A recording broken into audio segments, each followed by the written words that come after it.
Hello, my merciful brothers and sisters. It is I, MisterMercy, bringing you my E3 2017 wrap-up for the Bethesda E3 showcase for 2017.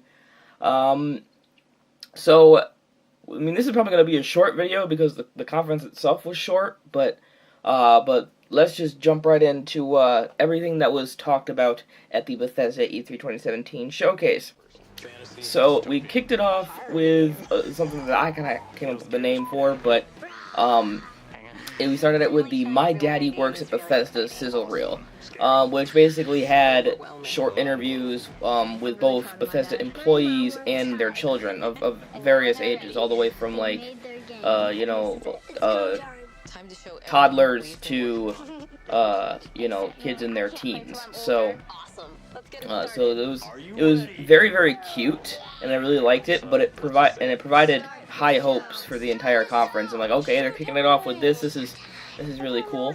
And then we went into Bethesda Land. So I have to say, get used to seeing this Bethesda Land video because it makes up 95% of the conference. Because the other 5% was just people talking on stage. And speaking of that, Pete Hines then took the stage to address the crowd. And the time that you see him here on stage before E3 here was literally half the time he would be on stage for the entire show. Because all he did on stage for this part was really just recap the last year of Bethesda launches. And he didn't, talk about any games or anything. Basically the Bethesda Land video did that for him. So then we moved into a gameplay trailer for their VR titles, starting with Doom VFR. Now personally, I didn't care for the 2016 reboot of Doom, so this didn't really interest me in the slightest. I kind of figured that Doom was a little bit too, like, war porn for me. It was the epitome of war porn. It was just the testosterone was just flowing out of that game, and it just didn't appeal to me at all. Besides, I don't really have a VR-ready PC to play the game with, or an HTC Vive, so I couldn't even play it if I wanted to. But then we moved into the Fallout 4 VR gameplay trailer, and this is probably the only game that I got excited to play from Bethesda's show, or not the only game, but one of the only games, because I'm such a massive fan of Fallout. I have my little T-45 power armored Dorbs here, and I have the game somewhere back there, and I just love Fallout. Fallout is one of my favorite franchises now. I think I put it at number 4 on my favorite games of all time list, Fallout 4. So when I heard Fallout 4 VR last year was announced, I was super stoked to hear more about it. So we got the gameplay trailer for it this year. And it also looks like the settlement system is going to be much more intuitive in VR, which is really, really nice. And while I was really excited to play this game, my hype levels quickly diminished, because then I realized I don't have the hardware. I don't have a PC or an HTC Vive to be able to run this game. So that immediately pretty much just killed any hype that I had for the game, because I just don't have the equipment to run it. So then we moved into a community reactions trailer for the Elder Scrolls Online Morrowind, which was kind of cringy, a little bit cringy, and it was kind of a waste of even more time for E3, because it's an expansion that's already out. You don't need to show us it at E3 if it's already out. And although it did announce a couple new things. It announced some new areas that were coming to the game, which included Horns of the Reach and Clockwork City. But those are the only two big things that it really, announced. The rest of it was just people reacting to the announcement trailer, which was dumb. And then we moved into the Bethesda Creation Club announcement trailer, and this really pissed a lot of people off. It pissed me off when I first saw it. So the Bethesda Creation Club is going to be a program that sees Bethesda game studios working with popular mod creators for both Skyrim and Fallout 4 And it will let them create additional DLC for Skyrim Special Edition and Fallout 4, such as weapons, clothes, vehicles, all that kind of stuff. So obviously, this is paid mods trying to make a comeback.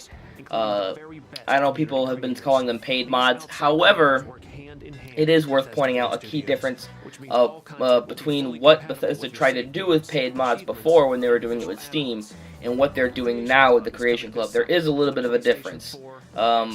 So before, they tried directly charging for the work that other people did. So the mod authors made the mod, they submitted it to Bethesda, and Bethesda, sent it into Steam, and Steam charged for it, and that was the deal.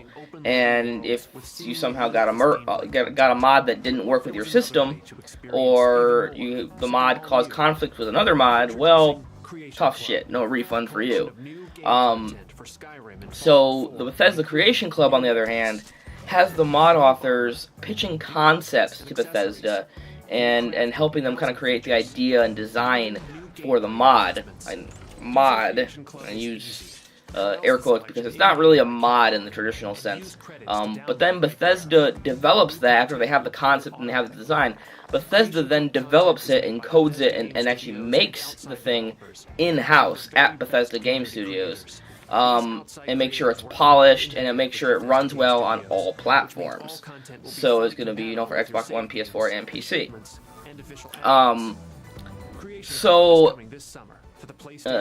Then they release the thing as, not as a mod that you can toggle on and off, like mods usually are, but instead this will be just more DLC that you purchase, then download, and then install.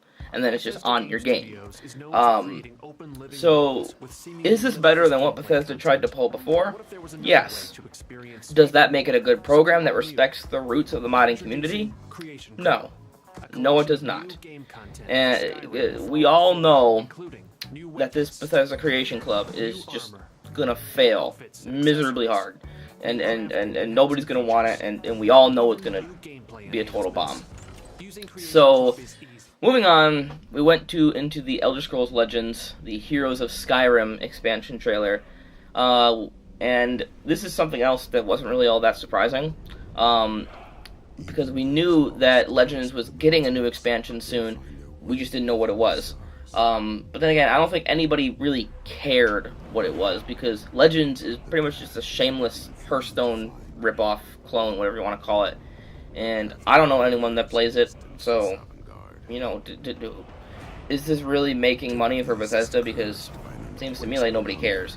Then we moved into something that was kind of interesting. The Elder Scrolls V Skyrim for Nintendo Switch, the trailer for that, and I did call it that was going to happen at Bethesda's show. So this was really the first thing that actually made me excited. Because, the Fallout 4... trailer for VR, that kind of did get me excited, but then, I immediately stopped being excited when I realized, oh wait, yeah, I kind of can't play this. So, same thing kind of happened here. It showed off the motion controls for the game. Didn't know the game was going to have motion controls, but it does, which is kind of neat.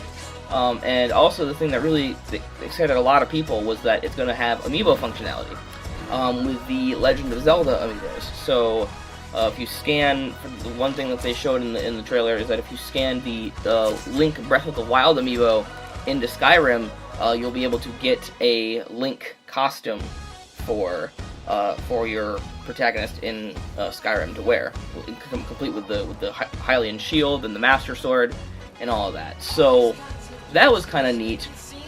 But then you kind of realize, and it stops being cool when you realize that, with the exception of the motion controls, this is pretty much an experience you can get already right now on PC. Because I already do own, PC Skyrim. And sure, it's kind of neat to be able to tap an amiibo into Skyrim to unlock the things that you want, but you can already get tons of Legend of Zelda mods for the PC version already, and probably ones that look even better than the one that Bethesda managed to make. And also you gotta realize, this is a 6-year-old game that Bethesda keeps just trying to beat and, keep beating that dead horse, trying to milk every last penny out of it. and it's just gotten really, really annoying at this point. Just please let Skyrim die. It was a great game, yes, but it's had its time. Just let it die. Move on. Move on to the Elder Scrolls 6. That's what everybody's wanting. They said that they even said at E3 they're not even working on Elder Scrolls 6 right now. So stop trying to basically tweak the nipples of Skyrim and try to milk it for every last cent it's worth. Just abandon it, let it die, and move on to Elder Scrolls 6. That's what the fans want, and once that happens, everybody will be happy. So then we moved on to the announcement trailer for Dishonored: Death of the Outsider. Now this is going to be a new standalone expansion, and it's a sequel to both the original Dishonored's episodic DLC, as well as the sequel to the base game of Dishonored 2. And in it, you play as the former assassin Billy Lurk, and you rescue your master Dowd, and together you hunt down and kill the supernatural being known as the Outsider. So I've heard from fans of the Dishonored franchise that this was a really great announcement for them, but seeing as how I know next to nothing about Dishonored and I haven't played any of the Dishonored games, I didn't really care for it all that much. So then we moved into another really disappointing thing, the Quake World Championship announcement trailer. So this was just a new Quake Champions esports competition that's going to be held at QuakeCon in Dallas, Texas this August, with a $1 million prize pool. But I'm going to tell Bethesda the same thing that I told EA. Stop bringing esports trailers to E3. Nobody likes them. Nobody cares. Just release it online whenever you want. Don't waste time on an E3 stage bringing an esports trailer. You can have esports competitions at E3. That's fine. That's really cool. People will watch that. But don't bring trailers of esports to E3. It's dumb. Nobody likes it. Stop. So then we moved into a story trailer for The Evil Within 2, which is something I called that was going to happen because fans were really, really anticipating it last year, and it didn't happen, so this year it is happening. And it takes place 3 years after the first game, and it has Sebastian trying to rescue his long-lost daughter, Lily. Now, I gotta say, the Evil Within 2 story trailer, it was a really entertaining trailer. Like, it had great visuals, great music, and I really, really did like it. It was actually one of my favorite trailers at E3. But that's the problem. It was an entertaining trailer, not an effective trailer.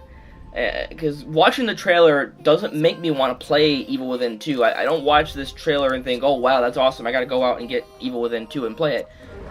All that makes me want to do by watching this trailer is just watch the trailer again. Because it's just a good piece of entertainment in and of itself. It's more engaging and entertaining than the game it's advertising. So, on that aspect, as an advertisement, it failed. It failed as an advertisement for the game. And then we moved into the final game of the night. Yes, we're already at the final game of the night. And that was Wolfenstein 2, the new Colossus reveal trailer. This is something that was teased last year with the reveal of Quake Champions, and now we finally got the official reveal for it at E3. So it starts off with this really confusing, like, 1960s kind of TV show segment, but then, if you watch my live reactions, when I actually found out that it was actually Wolfenstein, with the Nazi imagery starting to come up, and I'm like, oh wait, that's Wolfenstein. But seeing the TV show, especially like the first little segment where it's the little girl and she calls on this big like robot dog thing that comes in and starts, doing crazy stuff. I thought to myself, if we could get a game like that, because I thought for a second that that's what it was. It was just a trailer for a game, and then the word Liesel came up, and I thought, oh, that's the game, it's Liesel. But no, that was just part of the Wolfenstein 2 trailer. But I thought to myself, man, that would be a cool game, like something like with that kind of like visual style of like a 1960s TV show. With like robot animals and stuff, that'd be cool. I'd be all for that. But it was a Wolfenstein 2 trailer, which kind of did disappoint me that it wasn't the actual thing that I thought it was. But But the Wolfenstein 2 trailer was really interesting. So it starts out with BJ Blazkowicz being badly injured and being greeted by his wife in the hospital. And his wife is pregnant. So BJ has decided to finally push back against the Nazi regime, start rallying the people to take it down once and for all. Now, honestly, it was a bit weird because normally this kind of premise of like this lone gun-wielding badass just trying to take on an entire empire and trying to be some kind of hero by killing everybody, that really pisses me off in games. I really don't like it. But for some reason, it was different in this trailer, and I think that might be because the trailer sets up the mood really, really well, of how oppressed everybody is in this universe where Nazis have taken control. So when BJ is all like, fuck this, I'm just gonna go kill some Nazis, it doesn't come off as a man with an itchy trigger finger who just wants to feel like a badass and kill a bunch of Nazis. Instead, it comes off as a guy who genuinely wants to do what's best for the people and his own family by freeing them from the torment of the Nazi regime. And it seems more selfless than selfish, I guess, is what I'm trying to say. So that actually really hooked me in a way that I really wasn't expecting. This game isn't really pre-order worthy for me, but it was the only game from Bethesda that I got legitimately excited to play and knew I could play with the hardware I had, and it's the only one that had that sticking power of excitement for me out of the entire conference. And then Pete Hines came out for the final time, told everybody what was playable on the show floor, reminded them that every game in the show was coming out this year, said bye, and then walked off. So, ranking the Bethesda conference in comparison to the other conferences, with number 1 being the best and number 6 being the worst, Bethesda ranks right down there at the bottom at number 6, because it was terrible. It also gets a letter grade of an F for fucking fail. So where to begin with how terrible this conference was? Well, first of all, in the 6 years that I've been watching E3, I think this is the absolute worst show that I can recall. I know there's been worse shows in the past, like you talk about like Konami 2006 or Activision 2004. You know, those kind of shows are remembered as some of the worst. But from the time that I've seen at E3, this is one of the worst that I can remember. It was painfully short. It had very few games that interested me. Was way too heavily reliant on non-gameplay trailers, and had some downright anger-inducing moments. And just a general bore. What baffles me, though, is that they fill an auditorium with like 1,000 people just to basically sit down and watch a 34-minute video. Like, why? And that's all they did. They didn't talk about the games they announced. They didn't go into detail explaining anything. It was just trailer after trailer after trailer, and that only works when you have exciting trailers to actually show us. Because the only 2 games that I really, really liked out of this were Fallout 4 VR and Wolfenstein 2. One of those I can't even play because I don't have the equipment for it, so that essentially kills the hype for that game for me. So all that really leaves is Wolfenstein 2 to still get hyped up and excited about.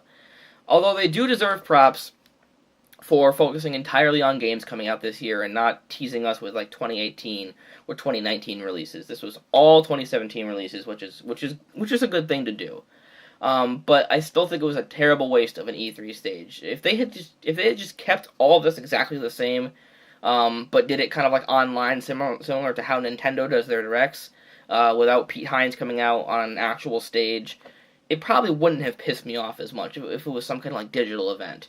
It wouldn't have been a good digital event, but at least it would have been better than wasting everybody's time at E3 of all the people. Because I imagine all those people stood in line for hours and hours and hours waiting to get into the Bethesda conference. They sit down, and when it finally starts, they're basically greeted with a 34-minute video told, fuck you, and then bye. Like, what a waste of everybody's time there at E3.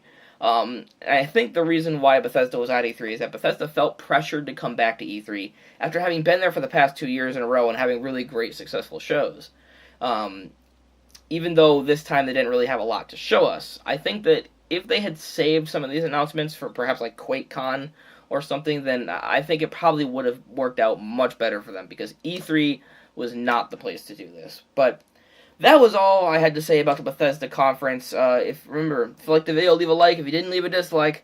Subscribe if you haven't already, and as always, I'm Mr. Mercy. Peace, everyone.